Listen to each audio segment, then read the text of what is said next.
Pinaglawan na hindi ko ipararanas sa'yo. Ibinabunyaka ng iyong mata, sumirang sigaw ng pasintan. Dati ka ba tunay ang pagsulong na tunay? Tayong umaasa, hilag at kaluran. Ikaw ang hantungan at bilang kalungan mo.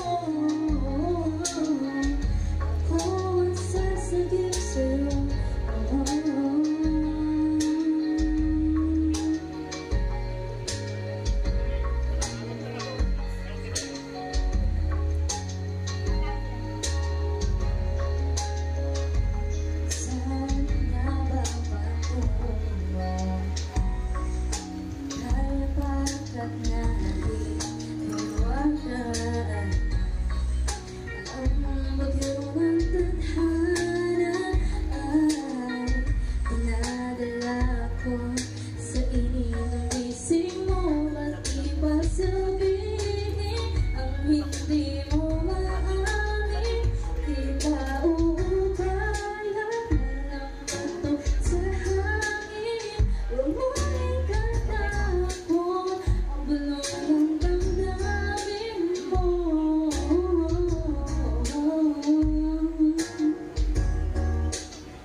Once again, Ann Margaret Arevalo. Palakpakan naman natin siya. Ayan. Yan ay pinractice niya. Mabilis lang ha. Last year pinractice na niya yan. Isang taon na. Diba? Isang taon niya na yung pinractice. Pero hindi po totoo yan. Ano lang, kahapon lang. O diba, kahapon lang. At dahil dyan, maaari ko ba tayo magsitayo lahat?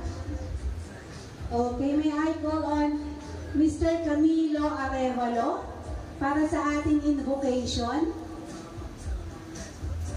Sir Camilo, ayan. Damhin po natin ang presensya ng ating Panginoon. Magsiyuko po tayo. Sige po. Meron pa po sana akong maiksi na ipapaabot, pero dahil ang ating oras po ay kulang na, kaya doon na lang po tayo sa pinaka-importante sa lahat. Una, kung saan, bakit tayo nandito sa hapong ito o sa gabing ito? Dahil po sa isang selebrasyon o gawain na ginaganap na kung saan ay sa buong buhay po niya mula nung siya ay sinilang ay hindi po talaga na-celebrate yung kanyang birthday. Pero dahil sa kahabagan po ng ating Panginoon, dumating po yung time na siguro nung siya ay isinilang, hindi po siya napabaya sa pananalangin. Kaya nung time na kung saan ay laging sineselebrate ng karamihan, hindi lamang sa ating bansa, kundi maging sa walang kakayahan, ay pilit is-celebrate ang tinatawag na dibo. Pero ito, sa mga oras ito, ako po'y naniniwala na sa ating kalagitnaan ay ang Diyos narito na po kanina pa.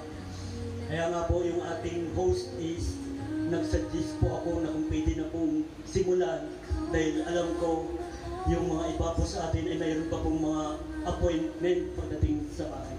Kaya hindi na po tayo magpakatagal. Tayo pong lahat ay yumuko at itaas po natin ang ating dalawang kamay. Ang pagtaas po natin ng ating dalawang kamay ay tanda na tayo po ay lumalapit, nagpakumbaba sa ating Diyos Ama na siyang naglikha ng ating hiram na buhay. At tayo po ay mananalangin. O Amang Diyos na may akda at may gawa ng langit at ng lupa. Narito po kami ngayon sa mga oras at sa araw pong ito. Hindi dahil upang ganapin o isilibran ang ika-10th birthday ni Ann Margaret Arevalo, kundi ito ay kanila pong sinikap na sa buong buhay po nila Hindi man po kami makita-kita sa mga susunod na mga panahon, pero sa mga oras po ito, Panginoon, ay mga